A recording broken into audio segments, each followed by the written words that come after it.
خبر شامل کرتے ہیں لاہور سے report. Haji Muhammad Nasir Qadri, advertisement director PNP news h Punjab.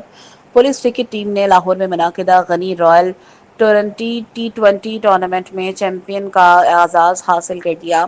Final مقابلے میں وائٹل کرکٹ ٹیم کو زبردست مقابلے کے بعد پچھاڑا۔ پنجاب پولیس کی طرف سے انٹرنیشنل کرکٹر آصف علی نے 36 گیندوں پر شاندار 99 رنز بنا کر ٹیم کی فتح میں کلیدی کردار ادا کیا، جبکہ سیمی فائنل میں پنجاب پولیس کے پرانے اور منجے ہوئے انٹرنیشنل کرکٹر حسن نواز نے شاندار اننگز کھیل کر مین آف دی میچ اور ٹورنامنٹ کا بیسٹ فیلڈز کا انعام بھی اپنے نام کیا۔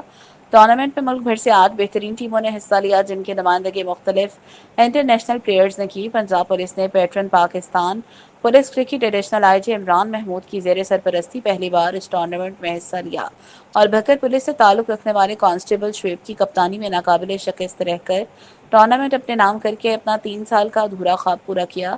فائنل میچ میں ٹیم کی سپورٹ کے لیے RPO شہبرہ، chief sports officer DIG Athar Ismail بھی موجود تھے۔ IG پنجاب ڈاکٹر عثمان انور کی جانب سے پنجاب پولیس کرکٹ ٹیم کے کھلاڑیوں اور انتظامیہ کو شاندار فتح پر مبارکباد۔ پنجاب پولیس کرکٹ سمیت دیگر کھیلوں میں تاریخی اہمیت رکھتی ہے۔ پنجاب پولیس کے جوان کھیلوں سمیت ہر شعبہ زندگی میں اپنی صلاحیتوں کا لوہا منوا رہے ہیں۔ خبر پر نظر سب PNP سپورٹس نیوز پر۔